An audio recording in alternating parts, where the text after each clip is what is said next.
انا اعطیناک الکوثر، اے نبی ہم نے آپ کو عطا کی کوثر، فصلی بس آپ نماز پڑھیے، لربک اپنے رب کے لیے، ونہر اور قربانی کیجیے، انا بے شک شانئ کا آپ کا دشمن، هو الابتر وہی دم کٹایا ہے، وہی اسی کی نسل ختم ہوگی، اسی کا ذکر خیر ختم ہو جائے گا، وہی ناقص ہے، اس کا کوئی نام لینے والا آپ کے ان کے بعد نہیں ہوگا۔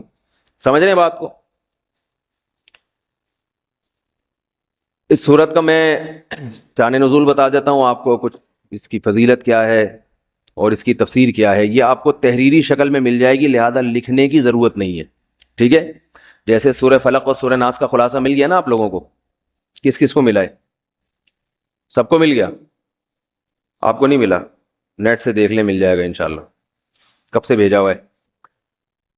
اس کے بعد اذا جاء نصر اللہ قل یا ایھا الکافرون، ان صورتوں کے بھی آپ کو خلاصے سورہ اخلاص کا مل جائے گا انشاءاللہ۔ تو یہ جو بھی بتا رہا ہوں یہ بھی تحریری شکل میں آپ کو دے دیا جائے گا۔ اس صورت کا شان نزول یہ ہے کہ رسول اللہ صلی اللہ علیہ وسلم کو اللہ تعالیٰ نے حضرت خدیجہ سے دو بیٹے دیے تھے، ایک کا نام تھا قاسم اور ایک کا نام تھا ابراہیم۔ آپ صلی اللہ علیہ وسلم کی جتنی بھی اولاد ہوئی ہے صرف حضرت خدیجہ سے ہوئی ہے، حضرت خدیجہ کے علاوہ آپ کی اولاد کسی اور زوجہ سے نہیں ہوئی۔ حضرت خدیجہ سے 4 بیٹیاں تھیں اور 2 بیٹے، ایک بیٹے کا نام قاسم، دوسرے کا نام ابراہیم۔ قاسم کی جب ولادت ہوئی ان کا بھی انتقال ہو گیا، اور ابراہیم کی ولادت ہوئی تو ان کا بھی انتقال ہو گیا۔ عرب میں نرینہ اولاد کی بڑی اہمیت تھی، کیونکہ انسان کا نسب اس کی نرینہ اولاد سے چلتا ہے، بیٹیوں سے نہیں چلتا۔ بیٹیاں تو غیروں کی ہوتی ہیں، رخصتی ہو کے دوسروں کے ہاں چلی جاتی ہیں، ان کے نسل میں اضافہ کرتی ہیں، ان کی نسل بڑھاتی ہیں، اپنے شوہر اور اپنے شوہر کے ددیال کی نسل میں اضافہ کریں گی، وہ اپنے باپ کی نسل میں اضافہ کون کرتا ہے؟ بیٹا، کیونکہ نسب کس سے چلتا ہے؟ باپ سے چلتا ہے، سوائے بلاول بھٹو کے۔ بلاول بھٹو کے بارے میں کہتا ہوں کہ بلاول بھٹو اسلامی تاریخ، غیر مسلموں کے ہاں تو ماں سے چلتا ہے جو نیچر کے خلاف ہے، لیکن اہل اسلام میں، اسلامی تاریخ میں سوائے بلاول بھٹو کے آج تک کوئی ایسا شخص پیدا نہیں ہوا جس کے نسب اور خاندان ماں سے چلتا ہو۔ بلاول بھٹو زرداری کے بیٹے ہیں، مگر خاندان ان کا کیا کہلاتا ہے؟ قوم جو آخر میں لگتی ہے وہ بھٹو کہلاتی ہے، حالانکہ وہ بھٹو ان کی والدہ تھیں، ان کے والد محترم بھٹو نہیں۔ تو سیاست میں انہوں نے نسب ہی کو بگاڑ دیا اپنا، سمجھ رہے بات کو؟ تو یہ سیاسی لوگ اتنے خطرناک ہوتے ہیں کہ یہ اپنے باپ کے نسب کو بدل دیتے ہیں سیاست کے چکر میں، کیونکہ زرداری لگے گا تو ووٹ نہیں ملیں گے، ووٹ بھٹو کے نام کو کیش کرانا ہے۔ خیر، تو رسول اللہ صلی اللہ علیہ وسلم کے 2 بیٹے ہوئے، دونوں کا انتقال ہو گیا۔ عرب میں بے اولادی کو بھی معیوب سمجھتے تھے، کیونکہ آپ کی نسل چلے گی بیٹوں سے، اور بیٹے ہیں جو باپ کی بہت زیادہ عزت کا ذریعہ بنتے ہیں۔ بیٹیوں کے اپنے فضائل ہیں، لیکن ظاہر ہے نسل بیٹیوں سے نہیں چلتی۔ تو جب نبی صلی اللہ علیہ وسلم کے دونوں بیٹے مر گئے، دنیا سے چلے گئے، تو عاص ابن وائل بہت بڑا دشمن تھا اہل اسلام کا، وہ اور قریش، دیگر قریش، وہ یہ کہنے لگے کہ محمد صلی اللہ علیہ وسلم معاذ اللہ ابتر ہیں۔ کیا مطلب؟ ان کی نسل ختم، اور ان کا نام لینے والا ان کے بعد دنیا میں کوئی نہیں ہوگا، کیونکہ بیٹے ہی نہیں ہیں، تو ریاض کون رکھے گا؟ اولاد ہی نہیں ہے، باپ دادا کے نام کون لے گا؟ اولاد تو ہے ہی نہیں، بیٹیاں ہیں۔ سمجھ رہے بات کو؟ آپ صلی اللہ علیہ وسلم کو اس طعنے سے تکلیف ہوتی تھی، تو اس پر یہ صورت نازل ہوئی کہ اے نبی، آپ کا ذکر ختم نہیں ہوگا، آپ کی روحانی اولاد بہت ہوگی۔ باقی اللہ نے آپ کو بیٹا کیوں نہیں دیا، یہ دیا تو اٹھا کیوں لیا، اس کی حکمت ایک اور مقام پہ بیان کی گئی ہے، وہ میں بتاتا ہوں آپ کو بعد میں۔ لیکن بتایا گیا کہ اے نبی، آپ کا ذکر ختم نہیں ہوگا، بلکہ یہ جو کہہ رہے ہیں نا کہ آپ کو خیر نہیں ملی، ابتر اسے کہتے ہیں جس کے نسل میں، یا جس کو، کیونکہ جس کی اولاد نہیں ہے نا اس کو یہ سمجھا جاتا ہے، اور حقیقت بھی ایسا ہی ہے کہ بہت بڑی خیر سے محروم ہو گیا، وہ بڑھاپے میں خدمت کے لیے نہیں ہے، کاروبار سنبھالنے کے لیے کوئی نہیں ہے، دین کے مشن کو آگے لینے کے لیے، چلانے کے لیے نہیں ہوگا، اور تذکرہ نسل میں نہیں ہو سکے گا، تو یہ ساری بھلائیوں سے انسان محروم ہو جاتا ہے۔ تو نبی کو تسلی دی گئی، انا اعطینا الکوثر، اے نبی ہم نے آپ کو خیر، کوثر کہتے ہیں خیر کثیر کو، بہت زیادہ بھلائیاں ہم نے آپ کو عطا کر دی ہیں۔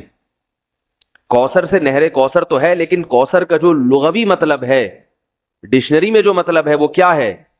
اصل میں حوض کوثر کو نہیں کہتے، بلکہ کسے کہتے ہیں؟ خیر کثیر۔ اے نبی، ہم نے آپ کو خیر کثیر عطا کی ہے، جس میں کیا ہے؟ نبوت، عزت، آپ کا قیامت تک تذکرہ ہوتا رہے گا، یہ ساری چیزیں ہم نے آپ کو عطا کر دی ہیں، لہذا ان کے تانوں سے پریشان ہونے کی ضرورت نہیں ہے۔ ان کے نرینہ اولاد ہوگی تو بھی ان کا تذکرہ نہیں ہوگا، اور آپ کے نرینہ اولاد نہ ہو کے بھی آپ کی روحانی اولاد قیامت تک باقی رہے گی، اور آپ کا تذکرہ بہت زیادہ ہوتا رہے گا۔ یہ خیر کثیر ہم نے آپ کو عطا کی ہے۔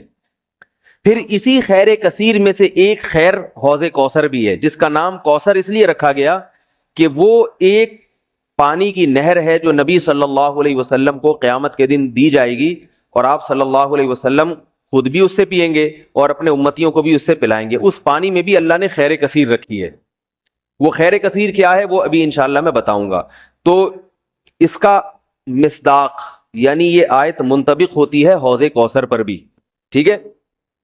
تو یہ تو اس کا شان نزول ہے کہ اللہ نے بتا دیا کہ یہ جو آپ پر طنز اور طعنے کر رہے ہیں، یہ لوگ ہیں جن کی نسل ہے ختم ہونے والی، ان کا نام لینے والا کوئی بھی نہیں ہوگا۔ بڑے بڑے سرداروں کے نام تو لیا جاتا ہے ان کا آج، لیکن اچھے جذبے سے نہیں لیا جاتا، ان کا نام برائی کے طور پہ لیا جاتا ہے۔ یہ تو اس صورت کا ہو گیا شان نزول۔ اس صورت کی فضیلت کیا ہے؟ حدیث میں آتا ہے، صحابہ کہتے ہیں کہ ہم بیٹھے ہوئے تھے رسول اللہ صلی اللہ علیہ وسلم کے ساتھ مسجد میں، آپ صلی اللہ علیہ وسلم پر ایک دم کچھ غنودگی سی طاری ہوئی، بے ہوشی کی کیفیت طاری ہوئی جیسے وحی میں ہوتی تھی۔ تو اس کے بعد جب آپ صلی اللہ علیہ وسلم بالکل بیدار ہوئے ہیں، نارمل حالت میں آپ صلی اللہ علیہ وسلم آئے ہیں، تو بڑے خوش تھے، اور آپ صلی اللہ علیہ وسلم نے اس سورت کی تلاوت کی۔ اللہ کے نبی پر جب وحی آتی تھی نا، تو جیسے ہی آپ صلی اللہ علیہ وسلم ہوش کی حالت میں آتے تھے تو فوراً ان آیتوں کی تلاوت شروع کر دیا کرتے تھے تاکہ میں بھول نہ جاؤں۔ تو آپ نے فوراً بسم اللہ الرحمن الرحیم پڑھا، اور انا اعطیناک الکوثر فصل لربک وانحر ان شانئک هو الابتر، یہ آیتیں نازل ہوئیں اور آپ نے فوراً ان آیتوں کی تلاوت شروع کر دی۔ جب یہ شروع ہوئی تو صحابہ نے پوچھا یہ کوثر کیا چیز ہے؟ آپ صلی اللہ علیہ وسلم نے فرمایا میرے رب نے مجھے بشارت دی ہے کہ قیامت کے دن مجھے ایسی نہر ملے گی، وہ نہر ایسی ہے کہ اس کے جو پیالے ہیں جس سے لوگ پانی پئیں گے وہ چاندی کے ہیں، اور ان کی تعداد ان پیالوں کی، گلاسوں کی اتنی ہے جیسے آسمان کے ستارے، اور اس نہر کا پانی برف سے زیادہ سفید ہے اور شہد سے زیادہ میٹھا ہے، اور میری امت میں کوئی بھی اس کا پانی پیے گا تو اسے کبھی بھی پیاس نہیں لگے گی۔ میدان حشر میں جو لوگوں کا سب سے بڑا مسئلہ ہوگا وہ پیاس ہوگا، سب سے بڑا مسئلہ۔ اور کہتے ہیں سمندروں کا پانی بھی اگر پی لے کوئی ساتوں سمندروں کا تو اس کی پیاس نہیں بجھے گی۔ تو میرے اللہ نے مجھے یہ نہر دی ہے، جو میرا امتی اس سے پی لے گا اسے کبھی بھی ہمیشہ کے لیے اس کی پیاس ختم ہو جائے گی۔ پھر آپ صلی اللہ علیہ وسلم نے فرمایا اسی موقع پر، اسی حدیث میں، کہ کچھ میری امتی آئیں گے حوض کوثر سے پانی پینے کے لیے، فرشتے انہیں وہاں سے ہٹائیں گے، دھتکاریں گے، میں کہوں گا کہ یہ میرے امتی ہیں، تو فرشتے کہیں گے کہ آپ کو علم نہیں ہے ما احدثوا بعدک، کہ انہوں نے آپ کے بعد بدعتیں ایجاد کر لی تھی، ہیں تو آپ کے امتی مگر انہوں نے آپ کے دین میں تبدیلیاں کر لی تھی، جو دین آپ ان کو دے کر گئے تھے اس پر انہوں نے قناعت نہیں کی، اپنی طرف سے اس میں اضافے کیے، ایڈیشن کہتے ہیں نا، بہت ساری چیزیں بڑھا لی انہوں نے۔ تو اس میں وعید بھی آپ صلی اللہ علیہ وسلم نے بتا دی کہ حوض کوثر سے بدعتی کو پانی پینے کی توفیق نہیں ملے گی۔ تو یہ تو اس صورت کی فضیلت ہو گئی۔ اب اس صورت کے مضامین کیا ہیں، تفسیر کیا ہے اس کی، اس کے اسباق کیا ہوتے ہیں، یہ انشاءاللہ پھر وقت چونکہ ہمارا پورا ہو چکا ہے، یہ اگلے لیکچر میں سورہ ماؤن کے ساتھ۔ وما علینا الا البلاغ۔